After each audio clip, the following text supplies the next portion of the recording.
who is our Women in 3D Printing Next Gen Mentorship Leader. The floor is yours. Thanks, Janet. Thanks, everyone, for joining us today. My name is Nia Ravi. I'm one of the volunteers with the Women in 3D Printing community and also an executive at Vioma, a manufacturing company in India.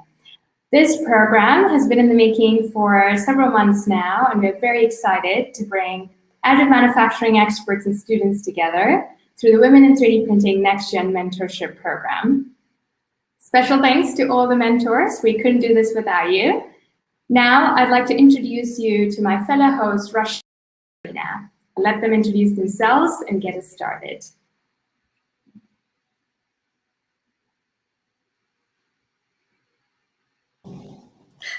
Thank you, Mira. Hey, everybody. My name is Rashmi Wi3DP, one of your hosts for today's events. Hello, I'm Marina Delivo, and I will be the other co-host. Perfect. I am just going to share my screen here.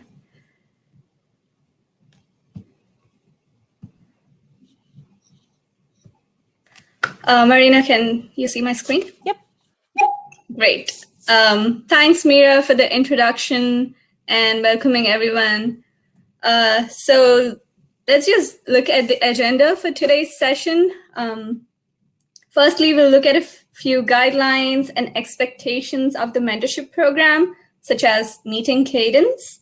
We'll also introduce the community managers who will be there to help you throughout the duration of this program.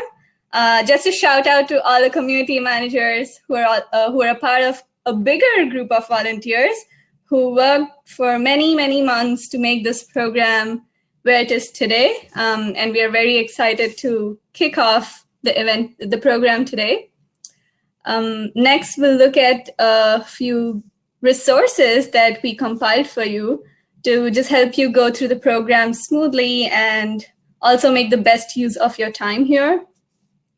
Finally, this session is an opportunity for all the mentors and mentees to gather in this virtual space and kind of get to know each other, meet the other mentees, mentors, and share why you're a part of this, why you signed up for this program. The presentation will be followed by the networking session where you can kind of chat. So with that, a few announcements before we get into the slides is you may use the Q&A section to the right of your screen to post any questions that you may have. There's also an option to upvote the questions. So if you were thinking of asking something, if you have a doubt and somebody else asked that already, you can upvote it so that we know what kind of questions you have. We're going to try and answer the questions as we step through the slides. And if any questions are left over, we're going to address them towards the end of the presentation. And then if we don't have enough time to answer all the questions, we will address them in the next Women in 3D Printing newsletter. We will share all the resources with you after the presentation so that you just have them with you. With that, let us look at the program timeline. The first and most important step, actually, which is not on the screen here, but one that you've already completed is you've all signed up to be a part of this program. So yay. The next step is introduction of mentors and mentees. We had the community managers reach out to you via email and make these introductions last week. If any of you have signed up to be a part of the Q2 cohort, but have not received an email from us, please let us know. The next step that is expected of y'all is to reach out to your mentor or mentee and set up a minimum of 3 meetings for at least 45 minutes each over the next 3 months. You can have more touch base points if both the mentor and mentee are open to it, but not less than 3. If you have already reached out to your mentor and mentee, that's great. We just want you to look at the guidelines and expectations of the program that we'll share today and modify your meetings if it's required. the next step is to set goals for your meetings. We're going to share a number of resources that we compiled for you shortly in the next slides. You can use these or other resources to prepare an agenda for what your expectation is out of this program. This will just allow you to maximize your time in the program. And the last step is we invite you all to the closing session, which will be in June, to come and share your experience, share any suggestions that you may have for us so that we can make the next program better. And we also invite all of you to come and volunteer for either the mentorship program, or there are many other programs that Women in 3D Printing Next Gen is looking at right now. For me personally, it has been a very rewarding experience and I've learned a ton. So we invite you all. Next, I'm gonna pass it off to Marina to share the timeline. All right, so here's kind of an overview of what to expect in our timeline. So obviously applications were submitted. Behind the scenes, we did all the matching and emailed everybody.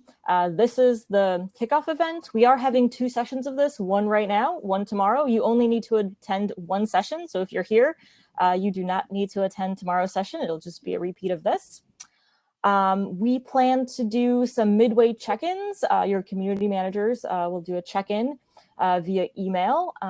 And we're also planning to do an optional virtual as well halfway through, probably with some sort of mentorship panel, just to give you guys more exposure to other mentors and just more kind of story sharing and experiences. And then at the end in June, we will have a closing event on the same platform like this. And we can all kind of share, what we've learned and how it worked out. And we'll be sending out a survey at the end so we can learn what worked, what didn't work, and how we could improve for the next session. And in July, we're starting the Q3 cohort. And hopefully some of you will also want to volunteer again to be mentors, and maybe you want to be mentees again or volunteer to help out. We'll have some more information about that as well. And so during this timeline, again, we really want to emphasize, please meet at least 3 times. We really want to make sure you guys get the most value out of the experience. So next, I want to introduce the mentorship community managers. So these are the people who've been working some of the people who have been working behind the scenes. And we have Mira, Mary, Rashmi, Marina, which is me, Janet, and Julie. And so we will be your main points of contact during the program. So if you have any questions or issues, or just want to chat with someone, we are here for you. Feel free to reach out anytime. Feel free to connect with us on LinkedIn. And yeah, basically we're here for you. So please let us know if we can do anything. Next slide. Thanks, Marina. So this is one of my favorite slides for today, and we're calling it story time. I would like to invite a few of our mentorship program members to come on stage and share their experience. So the theme of this slide is, what would you say to your younger self? And I have a few questions for all of you, starting with Marina. Marina, you work at one of the coolest companies that I think it's one of the coolest companies and one of the coolest positions ever. So please tell us if you've always wanted to be in additive manufacturing and this kind of role, or how did everything happen? So yeah, so one of the things that I wished I learned much earlier on is that it's okay to change your mind. And no, I didn't know I wanted to do additive. I didn't really know what additive was when I first was in school. So I started off as an electrical engineering major. And about a year in, I didn't really like it, but I was like, well, I don't know, should I switch? What should I do? And, you know, some people don't know what they want to do and others do. For example, my dad, he at age his first AM radio, and he loved antennas, and he got his PhD in antenna engineering. So he always knew what he wanted to do. So he couldn't understand how someone like me could not know what they wanted. So I kind of stuck it out in electrical for another year. So, you know, 2 years in, I really felt like I was stuck and, you know, I couldn't switch, but eventually something had to give. And I ended up switching majors and switching schools. And so I ended up in a manufacturing engineering bachelor's program. Where I was actually focused on subtractive manufacturing. I was a teaching assistant for the machine shop class, so lathes, mills, and you know, nothing to do with 3D printing at all. But I still didn't really know what I wanted to do long term. And I ended up starting a mechanical engineering master's program. And throughout all of my schooling, I had a wide variety of internships. I had an internship in PCB design. I had one for designing packaging and dispensing mechanisms for the skincare and beauty industry. I had one where a manufacturing internship making really giant wiring harnesses. And then I had an internship doing fixture design, Motorola, actually. And, you know, so it was nice to get all these different experiences. I learned I didn't want to sit at a desk for 8 hours a day. I liked to be hands-on. But still wasn't quite sure what I wanted to do. And the master's program was kind of, I wasn't passionate about it, and I, you know, wasn't really going anywhere. So I actually ended up just going to get a job instead. And so my first job out of college full time, I was a manufacturing process engineer for a fiber optics company. So setting up new production lines, factory floor optimization. This was actually the first time I used a 3D printer. We had a very small FDM printer, and I used it to help me design some fixtures, and it was really nice. And I was there for over 2 years, and I began to feel very pigeonholed, kind of like, oh, like now I'm a manufacturing engineer and I'm going to be stuck doing this. I kind of felt doomed to travel to Mexico and China factories for the rest of my life. And kind of 2 years in, I realized that wasn't something I wanted to do for the rest of my life, but I kind of felt stuck again. Then I had the opportunity to move from Illinois to California for my husband's job. So I actually took the chance to take a little bit of time off. I moved without having a new job. And I was trying to figure out, like, what do I want to do with my life? Like, what should I do next? And during this time, I ended up taking a Coursera class on 3D printing, actually. The class itself is pretty basic, but at the time it really inspired me. And I decided to see if there's any jobs available for 3D printing. There were a handful. I applied, and I ended up getting hired at an additive lab for a large contract manufacturer. And they actually told me that out of all the applicants, I had the least amount of additive experience, but they liked the variety of experience that I did have and all of the transferable skills that I could take from all of my other experiences and bring them into this new job. And as far as additive skills, I really learned all of those hands-on at my new job. I was there for just over 2 years, and then I moved over to my current job, which is X, the Moonshot Factory, formerly called Google X. We're kind of the R&D division for Alphabet. And I've been here for almost 2.5 years now. And I really feel like additive is my thing, and it's what I want to do, and it's what I want to make my career out of. And so, you know, it's never too late to change your degree, your career. So don't ever feel pigeonholed. Thanks, Marina, for just being so vulnerable and sharing with everyone that it's okay to not know what you want to do, and it's okay to kind of try new things before you find your passion. It's something that people don't share, but I feel like they should. So thank you. Next, I want to ask Julie a question. Julie, how awesome is it to work for NASA? You must have been at the top of your game to have been offered this position. Is there a learning curve, you know, for someone who's already so good at what they're doing? Is there a learning curve, or were there any skills that you had to pick up along the way? And then a follow-up to that question is, are all the skills that you need to do your job, are they directly related to 3D printing? Are they technical, I guess? So I definitely want to jump off of something Marina said, that transferable skills are really important. And that's definitely something I wish I'd learned earlier in my career, just because you were doing something different at your last job or you were doing something different when you were in college doesn't mean that that's not going to transfer to your new job. And to get to the second part of your question, a lot of that is the soft skills. That's how to work with suppliers. That's how to work with your coworkers. That's, you know, how to actually walk into a meeting and get your ideas across in a technical manner, but also getting buy-in from the other people who are working on your team. And as well as, you never know when something's going to come back around. So my undergrad degree and my master's degree are both in chemical engineering. I was working in a catalysis lab, so still somewhat materials based, but a very different field. And then I kind of, like Marina, decided I don't want to do this for the rest of my life. I want to try something different, and applied and ended up getting a position in additive manufacturing.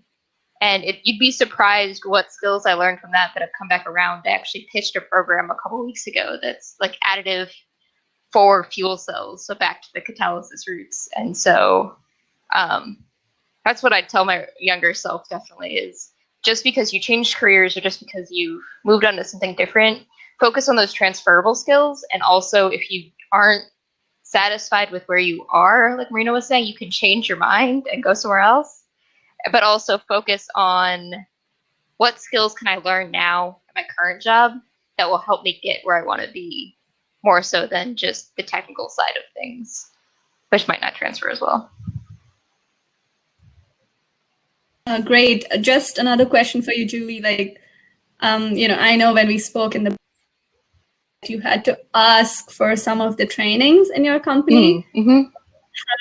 How did you know that you, or if you would not be looked at in a certain way if you asked for training? Like, how did that come about? So I definitely think, especially as women, we don't want to ask for things. We don't want to be the difficult one. And so just sometimes you have to get past that, as well as acknowledge that your boss isn't looking at your job and like looking at it in the same light that you are, of this person could use training here, this person doesn't feel comfortable in this role. And so just approaching it from that view of like, the worst they can say is no. The worst they can say is we don't have the budget for that this year, maybe next year. And really just look at your job and make the pitch to them. Say, hey, if I got more training in this, I could really support the team in this new way. Or I got some programming experience because we were looking more into modeling, and I was like, oh, I could do that. Could I take this class over here and help out with that more? And so I'd say, just again, back to the transferable skills, look at what you want to learn, what you want to be doing in your day-to-day job, and then pitch it in that light of, how could I help the team if I got this additional skill? Absolutely. I'm just starting to learn that I am allowed to ask for something that I don't know. Thanks, Yuli. Next, I'm going to go to Janet. We all know that the additive manufacturing, I'm going to call it a family. It's like a very close-knit family where everybody knows everyone, almost. And Janet is one of those people who knows everybody in the additive industry. Like, I personally go to Janet and I'm like, hey, I want to talk to this person. Can you tell me a little bit about them or about the company? And it's not like Janet only knows them as an acquaintance. She has a personal interest and actually has a personal connection with everyone, which is great. So Janet, is this a result of your marketing background and education? Is this something you were taught in a class, or how did you start, networking? Actually, believe it or not, when I was in high school, I was the shyest person in the room. I didn't like any attention on me. I felt very nerdy, like with my glasses, my braces, with like a bob cut, and it didn't really add any level of self-confidence. So when I moved from high school to college and university, at every step of the point, I felt like I could reinvent myself. I always wanted to be more liked, wanted to be helpful and resourceful. That probably comes down from my mom. And through that, I experimented a lot with how can I be helpful for someone else, and how can I feel significant, which it's not always the best thing to have psychologically, but it was what motivated me to learn how to reach out, feel good in my own skin, what I learned a lot about, and then when I was in university, the first 2 years of my university, I was like heads down, just hung out with my friends and studied in the cubicle. But then I saw that in the schools, the people that had a lot of fun were those that were part of, associations. They volunteered to host events, to bring amazing speakers, to share their knowledge so that we can all grow in our student careers. And through that, I thought, oh, maybe I should apply to one of these communities and student associations and see what I can do. So I did. And that just opened up a world for me. Being able to join a group, reach out to random people and say, hey, want to inspire the next generation to follow your footsteps, contact or reach out to a bunch of students and ask them if they want to join these events, reaching out to companies to ask them for money so we can fund it. I was definitely out of my comfort zone. But what's really interesting is when I joined the 3D printing industry, I had thought that 3D printing industry was just like other commodity businesses and industries I've been in. If you've ever been in the textile manufacturing industry and you go to one of those conferences or trade shows in China, they typically have like 12 pavilions, and there's over 100,000 people going to a conference. You just feel so small in these environments. But when you go to 3D printing events, it's like 2 pavilions, 4 max, and it seems like everyone's like waving at each other, saying hi. But for the first year or so in my 3D printing experience, I thought, oh, I should go to the trade show, come back to my room, get ready for the next day. But then one day I went out to a bar, and I know we're all kids here, but when you're over 21 years old, it might be a good place to network. And that's where everyone goes and hangs out. And I met this man, male ally in this case, and he was like, oh, let me introduce you to all my friends. And sooner or later, I had met everyone within the additive manufacturing industry. And what I learned a lot in 3D printing was everyone is here trying to fight the good fight, make 3D printing a technology that's accessible. And everyone, no matter where you are, is trying to see how you can actually take this solution further. Because we're all in this with different perspectives and different agendas, but the overall agenda, we're trying to become that rocket ship moving forward together. You've got like Marina and Julie working at NASA and Google X, trying to take this technology and make the most out of it. Then you've got a bunch of amazing vendors on the machine manufacturing side. I'm on the software side. We've got many folks on the material side trying to figure out, okay, what can we do to really bring this technology forward? It requires a lot of collaboration. Then you've got folks like Mary, who represents Maker Girl, and her goal is to say, like, how can we support the next generation and train 10,000 makers next year? So there's a lot of people that need to come together to make this equation work. So what I found really important in additive manufacturing is actually reach out, get to know people, because everyone's there to try to help build this environment to become as successful as it can be. Yeah, I agree with whatever you said. And no, I don't believe that you were a shy kid, just knowing you these past few months.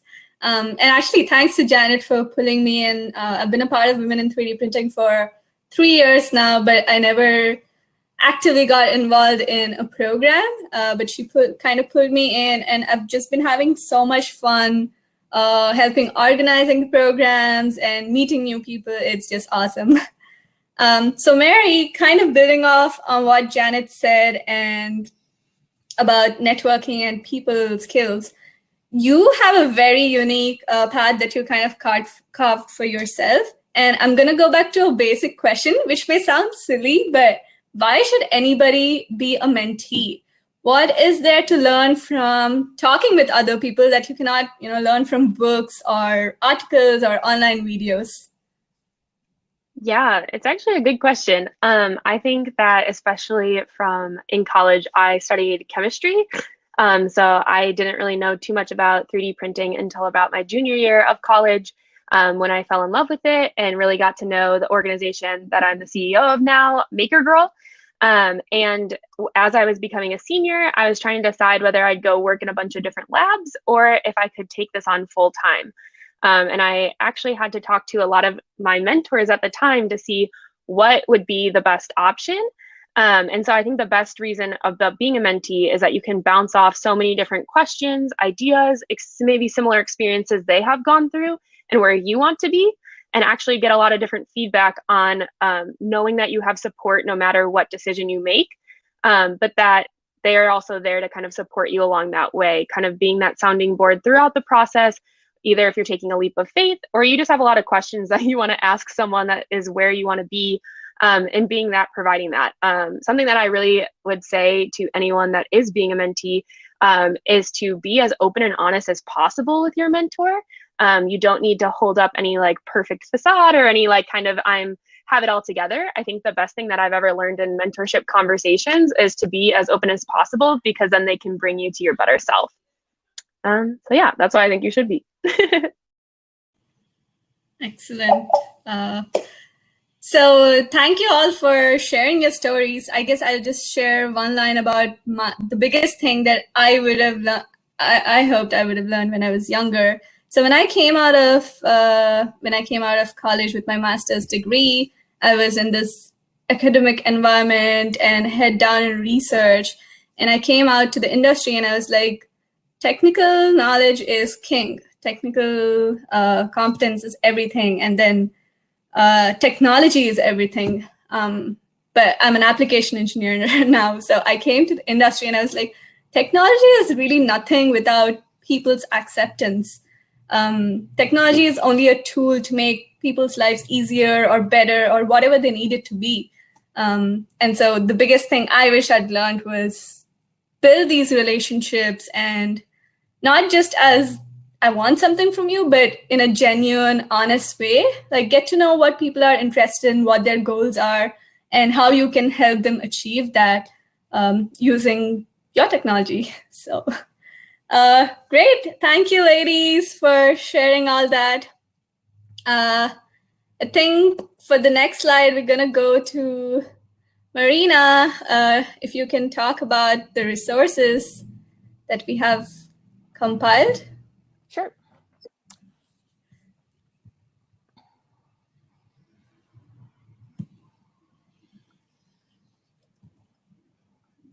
So we're going to go through some resources that we have.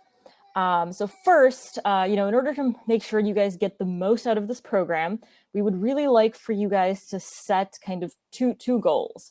And what I'd like you guys to do, all the mentees to do, is to define 2 areas that you really want to focus on. And we're going to say 2 just because it's a short program, so we want to make these something that you can actually achieve. So pick two areas, 1 hard skill and 1 soft skills, and we're going to have some slides talking about what those are. So pick those 2 focus areas, and then set a goal related to that focus area, and then define how you want to measure progress in that area. And so, for example, if one of your focus areas is networking, which is a soft skill, your goal could be to that you want to meet 3 new people through your mentor, and then you could define the progress in that by counting the number of new people that you meet. And then you could see at the end if you've achieved that goal. And you can run through this little exercise through whatever you pick. And kind of try to think through this before your first meeting with your mentor. And follow these slides, we'll send them out, and there's going to be some kind of ideas for you guys to think about. So next slide.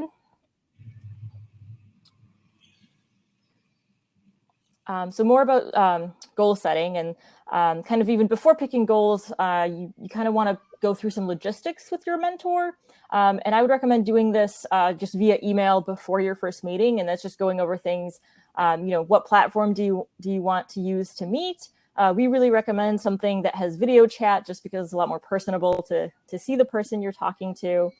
How are you going to stay in touch between meetings? How are you going to respect each other's confidentiality? Which dates and times work for you? How time zones are affected? Maybe share each other's calendars. Just kind of go through those logistics ahead of time. So because it is a short program, we really want you to make the most of those 3 sessions that you have. So so don't kind of waste a session just on the logistics. And then step 2 is to define those goals. So here's just a list of kind of ideas, networking, career development, self-confidence, other things. So read through these and kind of figure out, what are 2 things that you really feel like you could benefit the most from right now. And again, please pick 3 full sessions with your mentor just to get the most out of it. Next slide. So now, we talked about soft skills, and really, I would argue soft skills are just as important, if not more important, than technical skills. You could be the best engineer in the world, but if you can't communicate your ideas, it's not going to get you very far. And these are all very job transferable skills. It doesn't matter, what job you have. It's really important to have good communication, organization, critical thinking, networking skills, building your personal brand. So again, read through these kind of little bullets that we have here and try to see if one of these is really kind of a main thing that you really want to focus on during this time. Next slide. Just a point to add to that is when you pick your goals, be a little flexible. Your mentor may have suggestions for you and they say, I look at your profile, I look at your background, and I feel like this is something that would help you a lot. So be open to that idea of taking advice from your mentor too. But yeah, be prepared in advance with a list of 5, and then you and your mentor can choose what to work on together. The next set of skills is the technical hard skills. Looking at 3 tracks here, additive manufacturing industry can broadly be divided into these 3 tracks. The first one is applications engineering, second one is research and development, and the third one is business strategy. So you can kind of go through all the points we've put down here when we share these resources with you. But something I want to share, from my personal experience as an application engineer, I'm not just looking at 3D printing applications and I'm not just confined to that block. I have to use a combination of these 3 tracks, and I'm sure a lot of the other additive manufacturing engineers on the panel have to too. They have to use different skills from the different tracks to implement their solution or actually make it work. So for example, if I have a internal customer, and I find a good opportunity to work on, I use my past experience from the research and development side of things that I had in college, and I kind of look at it and go, okay, this technology could be good for this application, or no, let's use this different technology. And then the next step is building the business case around it. If you look at the business strategy side of things, does it make economic feasibility? What are the benefits we're getting from this? And how do you actually convince the decision maker to take this new approach and not back away from this novel approach? And then the third one could be, while implementing the solution, maybe I have to use design for additive manufacturing or topology optimization to make changes to the existing design and make it even more profitable to our stakeholder. You may have to use different skills from all of these buckets and amalgamate them together to get to your final goal. This slide shows all the resources that are available out there if you want to learn more about the 3D printing industry. This is not a comprehensive list. There are many, many more resources out there, but this is something that we have experience with and we think are a good starting point. So on the left, there's the job board for 3D printing. We actually have the Women in 3D Printing job board where all of our companies who are partners in the Women in 3D Printing organization post their jobs related to additive manufacturing and otherwise. So that's a great place if you want to look for internships or jobs. There are a few more. And then there are 3D printing newsletters that you can sign up for to know all the latest and greatest happenings in the industry. If you look at the news right now, actually over the past 3 months, there have been positions in the 3D printing industry. There have been so many announcements of new materials, new printers, new technology, software. Then there's a few companies going public. So there's a lot to catch up on, and the newsletters can be a great place to look at all those news in a single place. Then there are 3D printing events. The past year has been kind of dry because we're not allowed to meet in person, but all of the conferences have made an excellent job of transferring that to a virtual space where you can connect virtually. But there are many, many more events that you can look up. Some are actually free for students, or they have a reduced fee for students, so you can check them out. On the right, we see a few 3D printing skills. These are the hard skills, technical skills, some of the basics that you may require to get started in the industry. You may need to do some CAD modeling. You have a design in mind, you have an idea in mind that you want to create a CAD model for, so you can use one of these softwares. Students usually have access to a lot of software through their education account, so you can make use of that. There's topology optimization. There are excellent resources like Matter Hackers and 3D Hubs. I personally go to Matter Hackers website whenever I need information on a particular material or printer, and they do an excellent job of compiling everything. And then there are free courses and paid courses. If you look at Coursera, Marina was talking about this. This Coursera course was what inspired her to be participate in the additive manufacturing industry.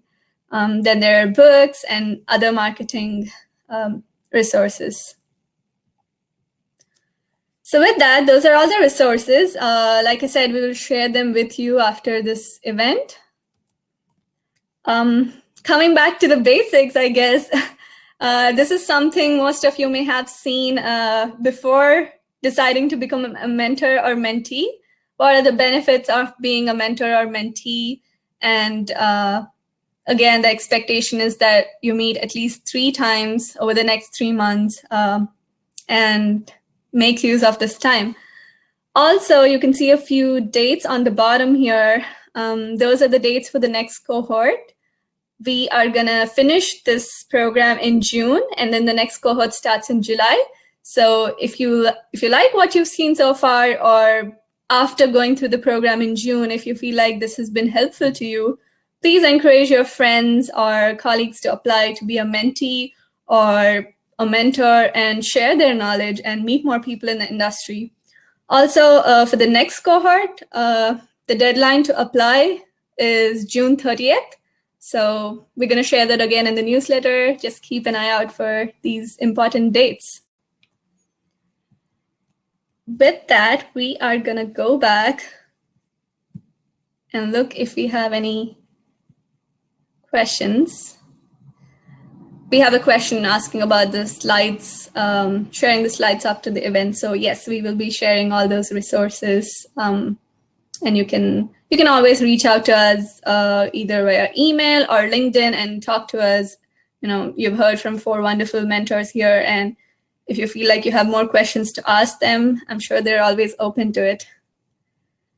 I'm going to transfer it over to Janet to explain the Remo software. Thanks, everyone.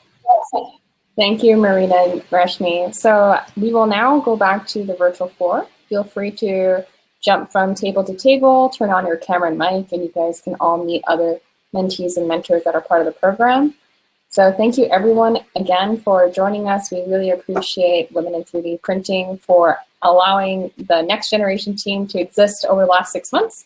And we're excited to bring this program to you. So if you have any questions, your community manager, thank you. And thank you to all of our mentors for giving your amazing time. We really appreciate you, and mentees for trusting us. Take care.